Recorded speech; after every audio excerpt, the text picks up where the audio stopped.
Welcome dear friends, আশা করি তোমরা প্রত্যেকেই ভালো আছো। আজকে আমরা আলোচনা করতে চলেছি পোলেন পিস্টল ইন্টারঅ্যাকশন। সাধারণতভাবে আমরা এর আগের ভিডিওগুলোতে pollination mechanism, self pollination, cross pollination প্রভৃতি বিষয়গুলো আমরা আলোচনা করেছি। ফার্টিলাইজেশন, এই বিষয়গুলো আমরা আলোচনা করেছি। সাধারণত ভাবে sexual reproduction in flowering plants বা সপুষ্পক উদ্ভিদের যৌনজনন প্রক্রিয়ায় বা সেক্সুয়াল রিপ্রোডাকশন ইন অ্যাঞ্জিওস্পার্ম প্লান্টে আমরা যে দেখতে পাই যে ফার্স্ট স্টেজ পলিনেশন দেখলাম, পলিনেশন। নেক্সট আফটার পলিনেশন আমরা দেখতে পাবো কি pollen pistil interaction. Pollen from the androecium means পুংকেশর থেকে যেটা আসছে, পুংকেশর অ্যান্থার থেকে চলে আসছে আমাদের পোলেন। তারপরে চলে আসছে আমাদের পিস্টিল। পিস্টিল কোথা থেকে আসছে? পিস্টিল ফ্রম গাইনোসিয়াম মিন্স গর্ভকেশর চক্র থেকে, গর্ভকেশর থেকে চলে আসছে আমাদেরকে পিস্টিল। এই পিস্টিলটাতে সাধারণত তিনখানা পার্টস থেকে তোমরা জানো, এটাকে গর্ভমণ্ডল, গর্ভদণ্ড এবং গর্ভাশয়, এই ওভারি, স্টিগমা, এই সমস্ত অংশগুলো এর মধ্যে আমাদের থাকে। কার মধ্যে থাকে না? পিস্টিলের পার্টের মধ্যে। এবারে আমাদের পোলেন পিস্টিল ইন্টারঅ্যাকশন, এটা কিন্তু একটি ডাইনামিক প্রসেস, মানে গতিশীল প্রসেস, এটা অনবরতই হতে আছে। এই ডাইনামিক প্রসেসের মধ্যেও কিন্তু এটা কিন্তু মলিকুলার লেভেল এবং জেনেটিক লেভেলেই ঘটে। এটা কি কি লেভেলে ঘটতে পারে? এটা হচ্ছে molecular level and genetical level, এইরকম স্টেজে সাধারণত এটা ঘটে থাকে। আমাদের তো মলিকুলার লেভেলেও আলোচনা করার সুযোগ নেই এখানে, বা জেনেটিক্যাল লেভেলেও আলোচনা করার সুযোগ নেই। আমাদের আলোচনা করার সুযোগ আছে কিনা, এটা হলো প্লান্ট ফিজিওলজিক্যাল প্রসেস হিসেবে তার একটা ধারণা তৈরি করা। প্লান্ট ফিজিওলজি হিসেবে এটা একটা প্লান্ট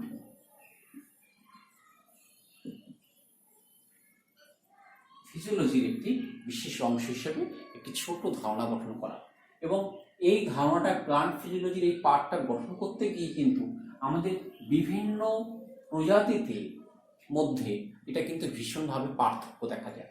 যেমন কি ইন্টার স্পেসিফিক পলিনেশনের ক্ষেত্রে pollen pistil interaction, intraspecific pollen pistil interaction ঘটতে পারে। তাহলে এত রকম ভাবে এটা কিন্তু পার্থক্যযুক্ত হতে পারে। আমাদের সেটা নিয়েও কিন্তু এখানে আমরা আলোচনা করব না। তারপরে কি আছে কি, এছাড়াও আরেকটি বিষয় গুরুত্বপূর্ণ আমাদেরকে সবসময় খেয়াল রাখতে হবে। এই পোলেন পিস্টিল ইন্টারঅ্যাকশন আলোচনা করতে গেলে সেটা কি জিনিস? সেটা হলো আমাদের এই পোলেন পিস্টিল ইন্টারঅ্যাকশনের মলিকুলার অর্থাৎ আণবিক গঠনটা কিভাবে পরিবর্তিত হচ্ছে, কিভাবে চেঞ্জ হচ্ছে, তার মধ্যে কি কি পরিবর্তন ঘটছে, আমরা সে বিষয়টা কিন্তু খেয়াল রাখবো। কিসের মধ্যে না? এই যে পোলেন পিস্টিল ইন্টারঅ্যাকশন ঘটনার মধ্যে আমরা সেই ঘটনাটি ব্যাখ্যা করতে গিয়ে আমরা এখানে দেখবো কি, দেখো সাধারণভাবে একটি পোলেনকে আমরা যদি বড় করে যদি দেখি, সাধারণত এরকম অংশটি দেখা যায়। বাইরের স্তরটা হচ্ছে এক্সাইন এবং ভিতরের স্তরটা হচ্ছে ইনটাইম, এবার কি হচ্ছে, কোনো ক্রস এজেন্টের সাহায্যে কোনো পোলেনটা আমাদের এই গর্ভমুণ্ডে আমাদের এর মধ্যে চলে আসে। গর্ভমুণ্ডে চলে আসার পরেই এবার হলো পোলেন পিস্টিল ইন্টারঅ্যাকশন। এই জায়গাটার মধ্যে কি কি আন্তঃক্রিয়া ঘটলে পরে আমাদেরকে একটা সাকসেসফুল ফার্টিলাইজেশন হতে পারে। অর্থাৎ কি, আমরা এটা দেখলাম কি, পলিনেশন, ঠিক তারপরে কিন্তু পিপি মিন্স পোলেন পিস্টিল ইন্টারঅ্যাকশনটা ঘটছে। এবং তারপরে কি ঘটছে? তারপরেই ঘটছে ফার্টিলাইজেশন। এটাই হলো সাধারণভাবে সেক্সুয়াল রিপ্রোডাকশন ইন প্লান্টস এর স্টেপস গুলো।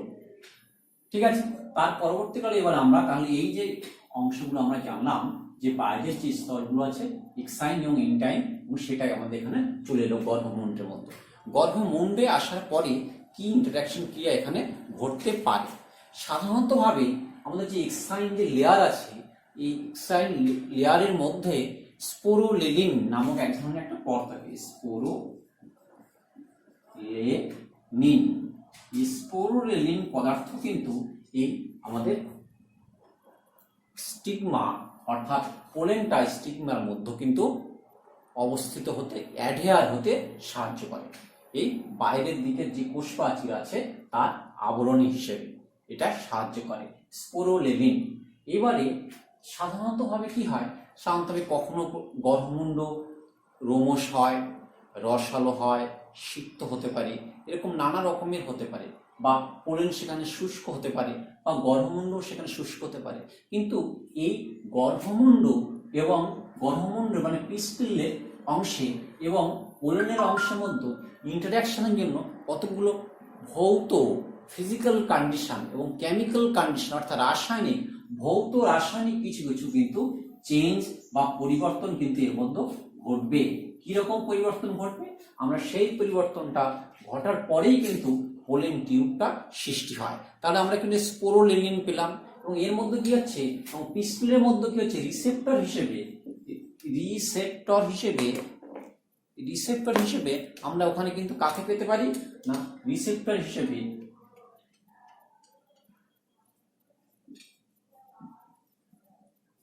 কাইনেসকেও পেতে পারি, কাইনেস এনজাইম, সেটাও কিন্তু সাধারণত আমার কি হচ্ছে না, এই যে পিস্টলের উপরে অবস্থান করে, যার ফলে কিন্তু রিসেপ্টরটাও কিন্তু অবস্থান করছে। আর সারা কি করছে,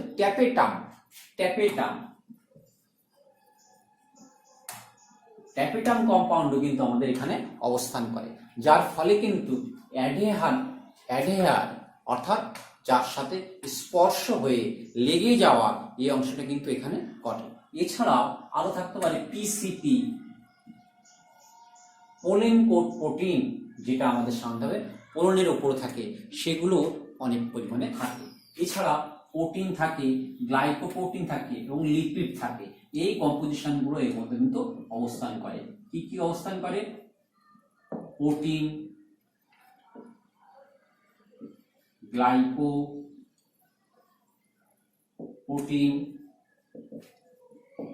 লিপিড, এই সমস্ত কম্পোজিশন গুলো থাকার ফলে এই যে পোলেনের একটি কিন্তু অঙ্কুরোদ্গম হওয়ার সম্ভাবনাটা থাকে। এবারে দেখো, এটার মধ্যে কিন্তু একটি পোলেন রিকগনিশন কম্পোজিশন, অর্থাৎ কি পোলেনটাকে চিনতে পারাটা এটা কিন্তু একটা বিরাট বড় ক্ষমতা। তার কারণ কি, সেটা একই ফুলের পরাগরেণু না ভিন্ন ফুলের পরাগরেণু অথবা ভিন্ন প্রজাতির পরাগরেণু, এই যে একটা রিকগনিশন করা স্টিলের এই ক্ষমতাটা কিন্তু মলিকুলার লেভেলে, যার উপরেই কিন্তু নির্ভর করে পরবর্তী পর্যায়ে ফার্টিলাইজেশন প্রক্রিয়াটা হবে কি না, সেই পর্যায়টি কিন্তু নির্ভর করছে পোলেন রিকগনিশন ফ্যাক্টর। পোলেনটাকে রিকগনিশন করতে পারছে আমাদেরকে পিস্টিল, সেই পোলেন রিকগনিশন ফ্যাক্টরটাও কিন্তু এখানে একটা ভীষণ গুরুত্বপূর্ণ বিষয়। এবারে আছে কি না, এই যে যেটা মধ্যে আমরা দেখলাম, এরপরে গেছে স্পোরোফাইটিক কিছু, এই যে এখানটায় ইনটাইন যে লেয়ার আছে, ইনটাইন লেয়ার মধ্যে স্পোরোফাইটিক,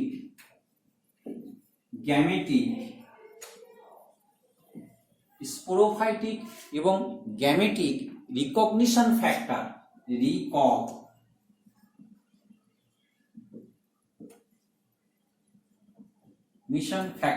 এই ফ্যাক্টরটা কি করে না, পিস্টেলকে কোথাকার পরাগরেণু, সেটা একই ফুলের অথবা ভিন্ন ফুলের অথবা একই প্রজাতির অথবা ভিন্ন ফুলের, এই পরাগরেণুটা এটা কিন্তু সহযোগিতা করে। এর পরবর্তী আছে কি, ইনটাইন লেয়ারের মধ্যে আরো বিশেষ উপাদান এবং তো প্রচুর পরিমাণে প্রোটিন থাকে এবং পলিস্যাকারাইড অবস্থান করে, প্রচুর পরিমাণে প্রোটিন এবং পলিস্যাকারাইড অবস্থান করে।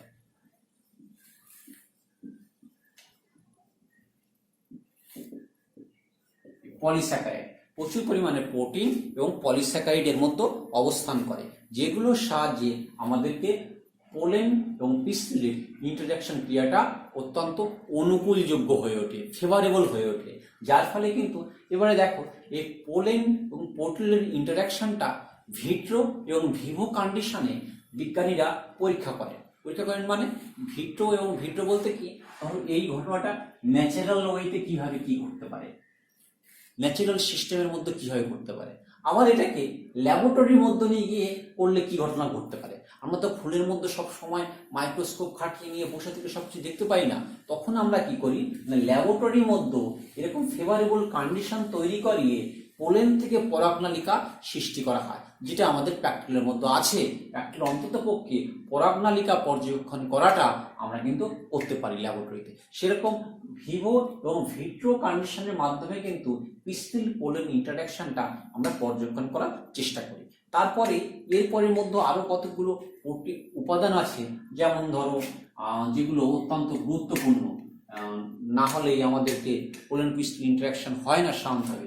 এই রাসায়নিক কম্পোজিশন এসসিআর, অর্থাৎ এর মধ্যে কিছু জিন আছে যে জিনগুলো নিয়ন্ত্রণ করতে পারে, পিস্টিলকে নিয়ন্ত্রণ করতে সাহায্য করে কোনো পোলেনকে রিকগনিশন দিতে।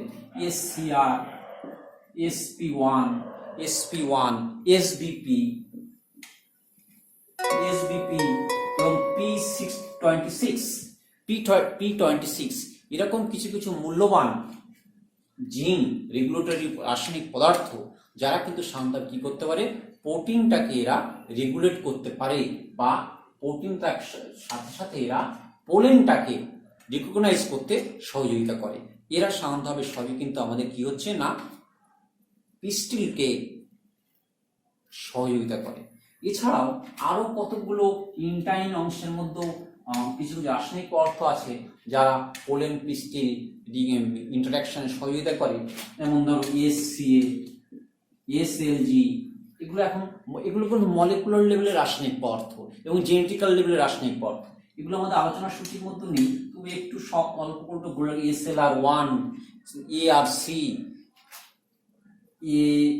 SRK আছে, ARC আছে, এরকম ধরনের রাসায়নিক পদার্থ বা জিনগুলো এরা সবাই কিন্তু পোলেন পিস্টিল ইন্টারাকশন প্রক্রিয়ার জন্য সহযোগিতা করে থাকে। এইভাবেই কিন্তু সাধারণত পোলেন এবং পিস্টিলের ইন্টারাকশন ক্রিয়াটা ঘটতে থাকে। তারপরেই কিন্তু পরাগ রেণু থেকে, পোলেন থেকে আমাদেরকে পরাগ নালিকা অর্থাৎ পোলেন টিউব সৃষ্টি হয়। যে পোলেন টিউব সৃষ্টি হয়ে পরবর্তীকালে গর্ভদণ্ডের মধ্য দিয়ে আস্তে আস্তে সেটা ডিম্বাশয়ের দিকে বা গর্ভাশয়ের দিকে সাধারণভাবে এটা ডিম্বাশয়ের দিকে বা গর্ভাশয়ের দিকে সংক্রমিত হতে থাকে বা অগ্রসর হতে থাকে। অবশেষে এটা ওভিউলের মধ্যে প্রবেশ করে ডিম্বককে সাথে মিলিত হতে পারে। এই ঘটনাটা সাধারণভাবে ঘটতে থাকে তার পরবর্তী পর্যায়ের ক্ষেত্রে আমরা ফার্টিলাইজেশনটা সম্পূর্ণ হওয়ার জন্য। এরকম ভাবেই সাধারণভাবে পোলেন পিস্টিল ইন্টারাকশন হওয়ার পরে দেখো যে পরাগ নালিকা কোথা থেকে সৃষ্টি হয়, ইনটাইন লেয়ার থেকে না এক্সাইন লেয়ার থেকে। সাধারণভাবে সবসময় মনে রাখবে যে পরাগ নালিকা কিন্তু এই যে ইনটাইন লেয়ার ছিল, এই ইনটাইন লেয়ার থেকে কিন্তু পরাগ নালিকাটা সৃষ্টি হয়। ইনটাইন লেয়ার থেকে পরাগ নালিকা সৃষ্টি হয়, এটা কিন্তু মনে রাখবে যে পরাগ নালিকা সৃষ্টি হয় ওর থেকে না ইনটাইন লেয়ার থেকে। ইনটাইন যে লেয়ার থাকে বা স্তর থাকে সেই মেমব্রেন থেকে পোলেনের ইনটাইন লেয়ার থেকে এটা সৃষ্টি হয়। এটা কিন্তু আমাদেরকে পোলেন টিউব সৃষ্টি হয়। এবং পোলেন টিউব সৃষ্টি হয়, দেখো আমি এখানে ছবিটা যেখানে এঁকেছিলাম, দেখো এই আগে কিন্তু নালিকা নিউক্লিয়াস আছে, ঠিক আছে, তারপরেই কিন্তু পুংনিয়ন কোষগুলো ঢোকে। আগে কিন্তু এইখান থেকে এই যে ভেজিটেটিভ কোষ ছিল, এই ভেজিটেটিভ কোষ থেকে কিন্তু পোলেন টিউব সৃষ্টি হয়। আর এখানে জেনারেটিভ সেল ছিল, এই জেনারেটিভ সেল থেকেই পুংনিয়ন কোষ দুটো সৃষ্টি হয়। আগে কিন্তু আমাদের ভেজিটেটিভ সেল এন্টার করে, অ্যাক্সেস করে কার মধ্যে, পোলেন টিউবের মধ্যে। এবং পোলেন টিউবের মধ্যে যেই vegetative cell with nuclei enters or access, then it is known as pollen nucleus. তখন এটা কিন্তু পোলেন নিউক্লিয়াস হিসেবে পরিচিত হয় এবং তখন সে কিন্তু দ্রুত গতিতে কিন্তু পোলেন টিউব দিয়ে এটা এগিয়ে চলতে থাকে। তাহলে এটার মধ্যে পোলেন টিউবের মধ্যে চলছে, তারপরে তো ঢুকে যাচ্ছে আমাদের এটা স্পার্ম অর্থাৎ পুংজনন নিউক্লিয়াস দুটো এর মধ্যে কিন্তু পর পর এটার পরেই কিন্তু এই দেখো এখানে ছবি রাখা আছে, এর পরেই কিন্তু পুংজনন কোষ দুটো অর্থাৎ স্পার্ম দুখানা কিন্তু আমাদের পরাগনালিকার মধ্যে প্রবেশ করে। তারপরেই কিন্তু এটা ফার্টিলাইজেশন বা নিষেক প্রক্রিয়াটা শুরু হয়। এটাই ভাবে কিন্তু সাধারণত সপুষ্পক উদ্ভিদের ক্ষেত্রে যৌন জননে পলিনেশনের পরেই পোলেন পিস্টল ইন্টারঅ্যাকশন ক্রিয়াটা সংঘটিত হয়, তারপরে কিন্তু ফার্টিলাইজেশন প্রক্রিয়াটা সম্পন্ন হয়। ধন্যবাদ সকলকে ভিডিওটি দেখার জন্য। ভিডিওটি ভালো লাগলে বন্ধুদের মধ্যে প্রচুর পরিমাণে শেয়ার করবে। আশা করি প্রত্যেকে সুস্থ এবং স্বাভাবিকভাবে জীবনযাপন করবে।